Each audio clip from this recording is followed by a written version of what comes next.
মাধুরী গ্রামে সোয়া চপ বিক্রি করত। সে খুব ভোরে উঠে সোয়া চপ তৈরি করে বেরিয়ে পড়ত। সোয়া চপ নেবে? খুবই সুস্বাদু, প্রোটিনে ভরপুর, মশলাযুক্ত সোয়া চপ। এই শোনো, আমার রান্না করতে ইচ্ছে করছে না, সোয়া চপওয়ালি মাধুরী এসেছে, ওর থেকে সোয়া চপ কিনে নাও আর খেতে নিয়ে যাও। তোমার কি কখনো রান্না করতে ইচ্ছে করে না? এর থেকে ভালো হতো যদি আমি সোয়া চাপওয়ালি মাধুরীকেই বিয়ে করতাম। যাও গিয়ে চাপ নিয়ে এসো। শোনো মাধুরী, 20 টাকার চপ দিয়ে দাও। দিদি, 20 টাকার চপে আপনার স্বামীর পেট কি করে ভরবে? দুজনে কি রোগা পাতলা হতে চাইছেন? অন্তত 50 টাকার চাপ তো কিনুন। এটা প্রোটনে ভর্তি। প্রোটন নয়, প্রোটিন হয়। হ্যাঁ হ্যাঁ, আমি তো সেটাই বলছি। মাধুরী তার সুন্দর স্বভাব আর মিষ্টি কথার জন্য সবার মন জিতে নিত। ও কাকি, তোমার শরীর এখন ঠিক আছে কিনা? হ্যাঁ হ্যাঁ মা, রামপুর থেকে ওষুধ নিয়ে এসেছি, এখন একটু ভালো আছি। সোয়া চপ খাও কাকি, প্রোটনে ভরপুর, শক্তি বাড়বে। ঠিক আছে মা, তাহলে 20 টাকার দিয়ে দাও। আরে ও শুকুরবাসী, তোমার মেয়ের কি হলো? পেট থেকে কি বেরোলো? ছেলে হয়েছে। আরে বাহ, মাসি এই জন্যই তো মিষ্টি খাওয়াও। চল বাড়ি চল, তোকে আমি মিষ্টি খাওয়াচ্ছি। মাধুরী শুকুরবাসী মাসির বাড়ি গেল। মিষ্টি তো খেলোই, তার সাথে চপও বিক্রি করলো। এইভাবে মাধুরী সোয়া চপ বিক্রি করে ভালো রোজগার করত। মাধুরীর বাড়িতে তার অসুস্থ স্বামী আর মেয়ে থাকতো। মা, এসে গেছো? বাবার তো আজ খুব কাশি হয়েছে। আরে ওর তো এরকম কাশি হয়। আমার পোড়া কপাল যে তোর বাবার সাথে আমার বিয়ে হয়েছিল। বিয়ের পর জানতে পারলাম যে ও অনেক অসুস্থ। বিয়ের আগে বলে দিলে আমি ওকে বিয়েই করতাম না। মা, আমাকে 500 টাকা দিয়ে দাও, আমি নতুন সালোয়ার স্যুট কিনবো। গত সপ্তাহে তো তুই একটা নতুন স্যুট কিনেছিলি, আমার একটা নতুন স্যুট। আমি এই টাকা তোর বিয়ের জন্য জমিয়ে রাখছি, আর তুই রোজই নতুন নতুন স্যুট চাইছিস। সব টাকা যদি জামা কাপড়েই খরচ করিস, পাত্রপক্ষকে কি দেব?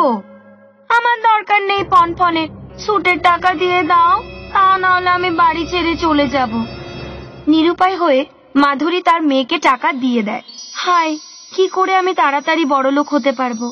গ্রামে ঢকন নামে একজন সাপুড়ে ছিল। একদিন যখন মাধুরী সোয়া চপ বিক্রি করতে ঢকনের বাড়ির পাশ দিয়ে যাচ্ছিল, ও দেখলো ঢকন একটা সাপের সামনে বিন বাজাচ্ছে, আর সাপ সোনার মতো দিচ্ছে। মাধুরী ভাবলো যদি ওই সাপটা সে পেয়ে যায় তাহলে ও এক ছটকায় ধনী হয়ে যাবে। মাধুরী ঢকনের বাড়ির ভেতরে গেল। ও ঢকন দাদা, কি খবর? বউ বাচ্চা সব ভালো আছে তো? হ্যাঁ মাধুরী, সবকিছু ঠিক আছে। তুমি এই সাপ কোথা থেকে পেয়েছো যে সোনার মতি দিচ্ছে? আরে মাধুরী, কি হলো? কয়েক মাস আগেরই কথা, লকডাউন চলছিল। আমি শহরে গিয়ে সাপের খেলা দেখাতে পারছিলাম না, কারণ লোকেরা বাড়ির বাইরে বেরিয়ে হচ্ছিল না। একদিন এমন অবস্থা এলো যে আমার পরিবার খিদেতে মরে যাওয়ার অবস্থা হলো। আমি একটা গাছের তলায় বসে কাঁদতে লাগলাম।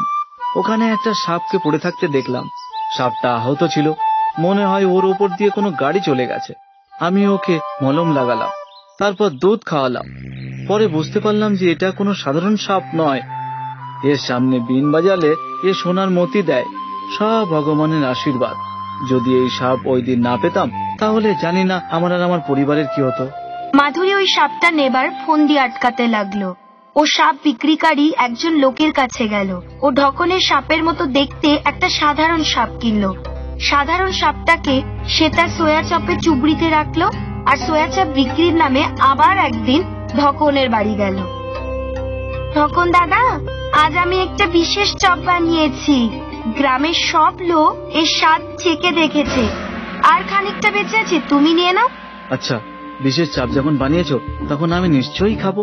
দাঁড়াও, আমি ভেতর থেকে পাত্র নিয়ে আসি। ঢকন যখন পাত্র আনতে ভেতরে চলে গেল, সেই সময় মাধুরী সোনার মতি দেওয়া সাপটাকে নিজের চুবড়িতে রাখলো, আর সেই জায়গায় সাধারণ সাপটা ঢকনের বাড়িতে রেখে দিল। এই নাও মাধুরী, এই থালাতে চাপটা দিয়ে দাও। আরে মাধুরী, টাকা তো নিয়ে যাও।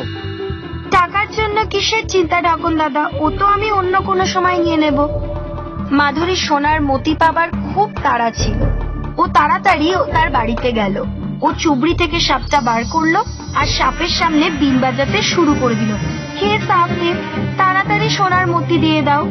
সাপ তার মুখ দিয়ে মতির বদলে একটা জোরে ফু দিয়ে আগুন বের করলো। মরে গেলাম, মরে গেলাম, সাপটা আমায় জ্বালিয়ে দিল, বাঁচাও। আমি প্রয়োজনীয় লোকেদের সাহায্য করি, কিন্তু তুমি আমাকে তোমার লোভের জন্য ব্যবহার করতে চাইছো, তাই আমি তোমার মুখটা জ্বালিয়ে দিয়েছি। সাপ দেব, দয়া করে আমার মুখটা ঠিক করে দাও, আমি তোমাকে হাত জোড় করছি, পায়ে পড়ছি। আমি এরকম জ্বলে যাওয়া মুখ দিয়ে বাঁচতে পারবো না। আমি জীবনে আর কোনোদিন লোভের বশে চুরি করব না। ঠিক আছে, আগে আমাকে ঢক্কনের বাড়িতে রেখে আসো। মাধুরী ঢক্কনের সাপ ফেরত দিয়ে দিল, আর তখনই সাপ তার মুখ ঠিক করে দিল। মাধুরী গ্রামে সোয়া চপ বিক্রি করত। সে খুব ভোরে উঠে সোয়া চপ তৈরি করে বেরিয়ে পড়ত। সোয়া চপ নেবে? খুবই সুস্বাদু, প্রোটিনে ভরপুর, মশলাযুক্ত সোয়া চপ। এই শোনো, আমার রান্না করতে ইচ্ছে করছে না, সোয়া চপওয়ালি মাধুরী এসেছে, ওর থেকে সোয়া চপ কিনে নাও আর খেতে নিয়ে যাও। তোমার কি কখনো রান্না করতে ইচ্ছে করে না? এর থেকে ভালো হতো যদি আমি সোয়া চাপওয়ালি মাধুরীকেই বিয়ে করতাম। যাও গিয়ে চাপ নিয়ে এসো। শোনো মাধুরী, 20 টাকার চপ দিয়ে দাও। দিদি, 20 টাকার চপে আপনার আপনার স্বামীর পেট কি করে ভরবে? দুজনে কি রোগা পাতলা হতে চাইছেন? অন্তত 50 টাকার চাপ তো কিনুন। এটা প্রোটনে ভর্তি, প্রোটন নয়, প্রোটিন হয়। হ্যাঁ হ্যাঁ, আমি তো সেটাই বলছি। মাধুরী তার সুন্দর স্বভাব আর মিষ্টি কথার জন্য সবার মন জিতে নিত। ও কাকি, তোমার শরীর এখন ঠিক আছে কিনা? হ্যাঁ হ্যাঁ মা, রামপুর থেকে ওষুধ নিয়ে এসেছি, এখন একটু ভালো আছি। সোয়া চপ খাও কাকি, প্রোটনে ভরপুর, শক্তি বাড়বে। ঠিক আছে মা, তাহলে 20 টাকার দিয়ে দাও। আরে ও শুকুরবাসী, তোমার মেয়ের কি হলো? পেট থেকে কি বেরোলো? ছেলে হয়েছে।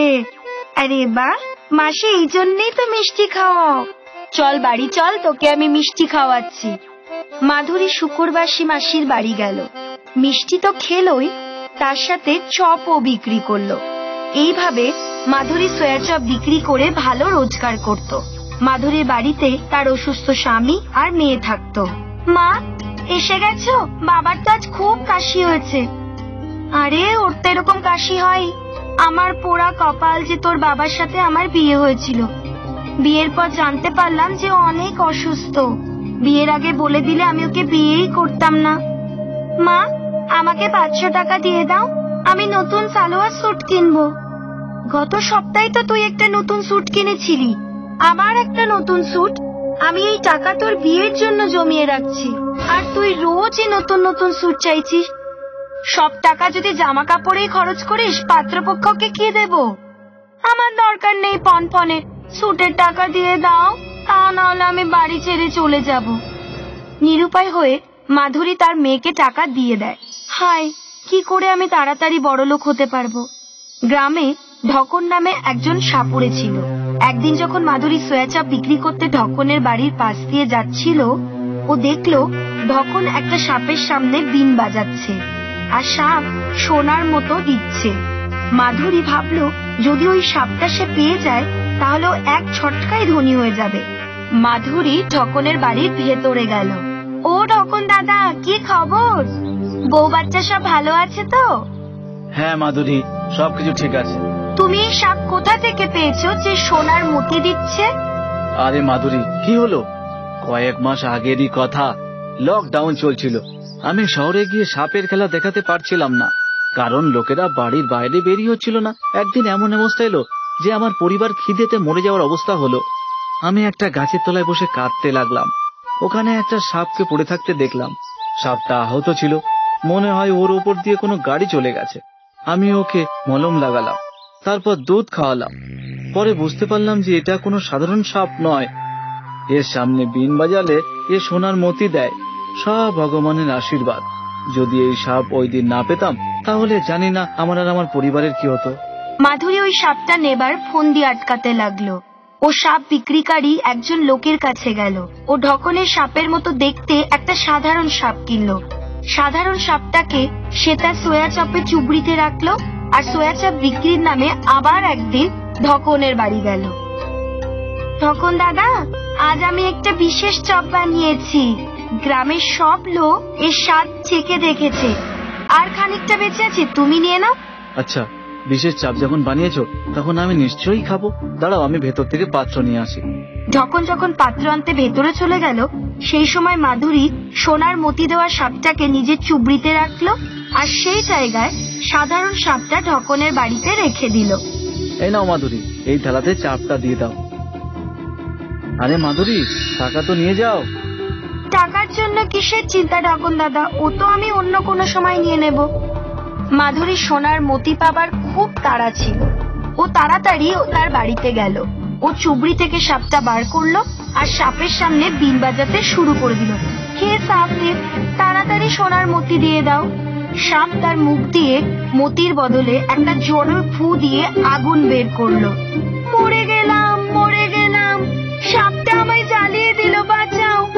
আমি প্রয়োজনীয় লোকেদের সাহায্য করি, কিন্তু তুমি আমাকে তোমার লোভের জন্য ব্যবহার করতে চাইছো, তাই আমি তোমার মুখটা জ্বালিয়ে দিয়েছি।